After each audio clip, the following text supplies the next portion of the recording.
Songs of Conquest is one of those games that was announced way back in 2019, seemingly decades ago, and immediately brought me back, literally decades ago, to the golden age of turn-based strategy games of the late 90s and early 2000s, where franchises like Heroes of Might and Magic or Disciples reigned supreme, and it gave me my first tastes of strategy games that I will forever hold close to me. Developed by indie team Lava Potion, Songs of Conquest not only is looking back to that period of gaming and bringing back the nostalgic feel, but they're taking it and making it their own. All the old school pieces are there: pixel art, base building, character leveling, intricate campaign maps and battles, all encompassed in that turn-based format. What Lava Potion is doing is bringing it beyond that with some added depth in the realms of army compositions and magic. So today we'll take a look at Songs of Conquest through the various videos and screenshots we have at our disposal to get a glimpse of everything that this game has to deliver, and then how you, the viewer, might have a chance at nabbing an exclusive alpha key and play the game yourself. Before we do, as always, if at any time you enjoy the video, be sure to give the video a like, sub to the channel, and turn on those bell notifications. For now, let's dive into Lava Potion's Song of Conquest. First up on the list of goodies are the visuals, and they are indeed pretty fantastic. I know it's not a lot of people's cup of tea, this old school pixelated art decision, but it's that exact style that brought me back the nostalgia, and it really sets up the world in which we will be playing in. This also isn't your late 90s era pixelated gameplay though. Back then, you were quite literally limited in the bit depth and size of screens. Characters were pixelated because they were literally made up of a handful of pixels. In today's world, you are able to display millions of pixels on the screen at one time, and with an art style like this in the world of, say, 4K monitors, the appeal is in the details. And it is very detailed. The environment is alive. Trees sway back and forth, water flows, fire crackles, tiny birds are flying around the campaign map. The characters look great as well, and while there's nothing too absolutely incredible about a character moving or simply breathing in today's gaming world, it's the fact that the designers have that extra animation outside of combat or moving across the campaign map, with light shaders taking effect around them, and the interaction of the entire world really shows off their dedication to the game as a whole.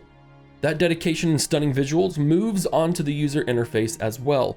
If you've seen many videos on this channel, you'll know I'm a sucker for a solid user interface, and Songs of Conquest has this part nailed down so far.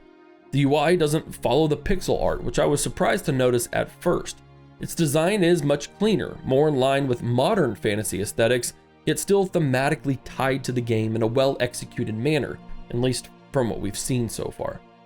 It's this combination of old school style gameplay artwork and its more modern user interface that has me geared up to playing this game. As far as I'm concerned, the UI just needs to be clean and efficient, showing off art style while also allowing players to easily understand what's going on, from building their empire to leveling up heroes and playing battles. What I've seen so far is impressive, and from the initial looks of things, shouldn't be terribly difficult to grasp the mechanics to have a successful game, and that's a very good thing. We've already touched on the campaign map and how its environment comes to life through the pixel art style, but we've not gone into just what the campaign is about. There's only a few details we've seen so far, namely in factions and the in-game scenario, and both are pretty cool. Songs of Conquest will feature 4 factions on release. Arleon is your typical Empire faction, features a mix of humans of a knightly persuasion and the Fae, magical creatures of the deep woods. This faction was once an empire, but it is now broken up into several warring baronies. Their uneasy accord with the Fae will present some interesting army compositions as the game progresses. The Barya are your Eastern-style faction, heavily reliant on trade, masters of trinkets and technology. This is another mixed faction, having overthrown their empire masters, humans allied with a species, the Harima, to form independent merchant states. So far, it looks like they might be less focused on magic and more heavily reliant on technology in what's known as Hellbreath. The Rana are the folk of the marsh, swamp dwellers composed of several different species that in their history have at times been enslaved and scattered by their enemies. We get a glimpse of the Rana's story arc in their description, with a mysterious wielder who seeks to unite all of Rana under one banner, to show the world their true strength and to make the world tremble. Our last faction is the Barony of Loth. A declining barony, Loth falls in line with the promises of the Unseen Society to bring about peace and restore the Empire. He'll apparently do whatever it takes, as the Barony of Loth features your more arcane and undead lineup, including this monstrosity of a creature that you see right now on your screen. Whichever faction you do choose, it's the story along the way that ends up being one of the more unique aspects of this game. As you play through your campaign, you'll accomplish various acts and achievements, unlocking different types of verses that at the end will be combined into an epic song recited by the bards, detailing the highs and lows of your reign. I would really like to hear a snippet of such an epic poem myself, and hopefully we'll get to before release. The campaign seems to be quite the robust adventure, with videos showing off raiding ruins, interacting with NPCs, discovering chests and artifacts, and a great deal of building up your own headquarters to recruit new units, research technology, and unlock spells. While I'm sure there's more to it than that, we'll have to wait for future updates to dig into that side. Of course, none of this happens without your characters, or wielders as Songs of Conquest calls them. They are the drivers of your adventure, the generals of your armies, and their evolution plays an important part in how your empire develops. Again, there's not a lot to go off here, yet characters do appear to have a set of classes that they adhere to, most likely centered around your typical melee focus, caster focus, ranged, and possibly a blended version, although I wouldn't be surprised if we see several more classes by the time of release. Each wielder will no doubt have their own class-based skill sets and, no doubt, limitations on things like armor or items, but that still leaves a massive amount of room for customization. From this quick screenshot of the trailer, we can see slots for said armor, items, and inventory slots on your character. What all these modifiers mean on the campaign map and for battles, we obviously don't know specifically, yet what is evident is that the items they possess, along with the skills chosen as they level up, will have a vast range of modifiers that will influence battles and perhaps has a significant effect as they move about and interact with the campaign map. What I am hoping to see with Songs of Conquest is a great variety in wielder types, or if there's a limited number of types, the ability to completely shape your own character that can be unique to you and your playstyle. Again, just because the game looks and feels old school doesn't necessarily mean the limitations on character and character development have to be there. I'm not really concerned with Songs of Conquest in this aspect of their game. They seem to have their heads on straight and an understanding of what the community wants to help craft their own personal journey. The last piece to this fantasy puzzle are its battles and spells, and they go hand in hand.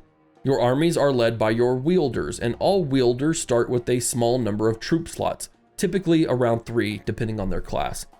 As your wielder levels up, they have 3 choices to pick from. They can increase one skill that they already have, they can do one randomized skill, or the command skill. Your command skill is what increases your troop slots, with a maximum of 8 slots per army total. This variety of choices means it may not always be the best idea to just jump into command in order to have a larger army. You might want to dig into your own skill tree to make that smaller army more efficient, or you may simply just not be able to economically sustain more troops, so skilling up is the way to go.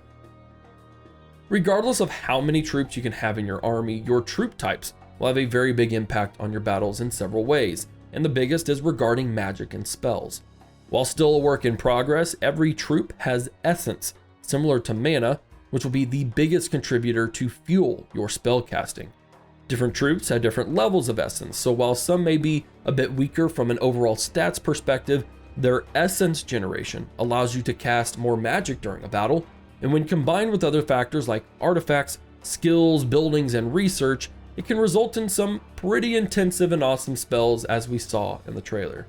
The next area that troop types affect the battlefield is in their abilities. Now, not all troops have abilities, but those that do will see you be able to do things like buffing friendly troops or maybe even using Overwatch as a ranged unit.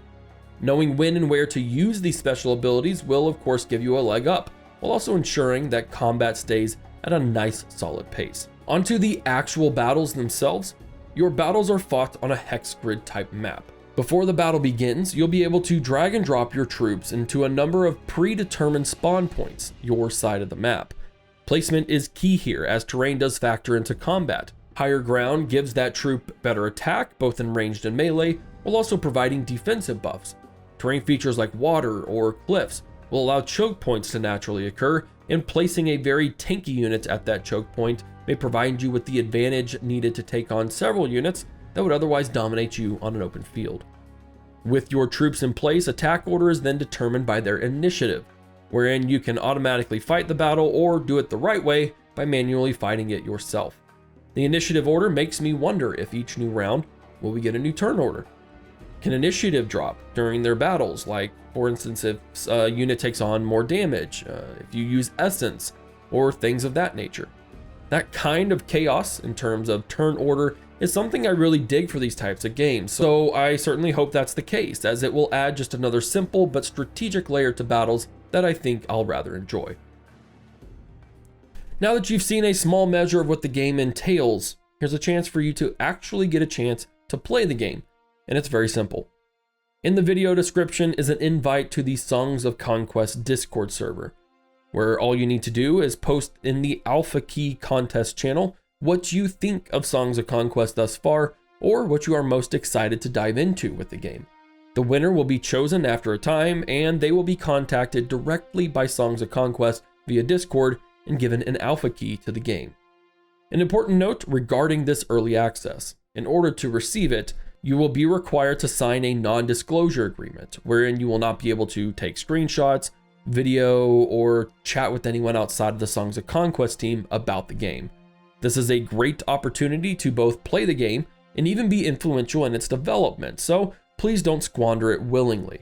I've got my dad pants on when I say I'm trusting that whoever wins will not disappoint me. And with that, we reach the end of our video. I hope you enjoyed this look into Songs of Conquest.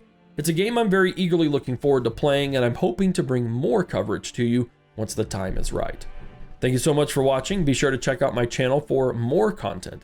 And remember, as always, to give the video a like, sub to the channel, and turn on bell notifications. Let me know your thoughts in the comment section down below, and best of luck to all the participants in the Alpha contest. Be on the lookout for more opinion pieces in the near future. This is Havoc, and I'll see you all in the next one.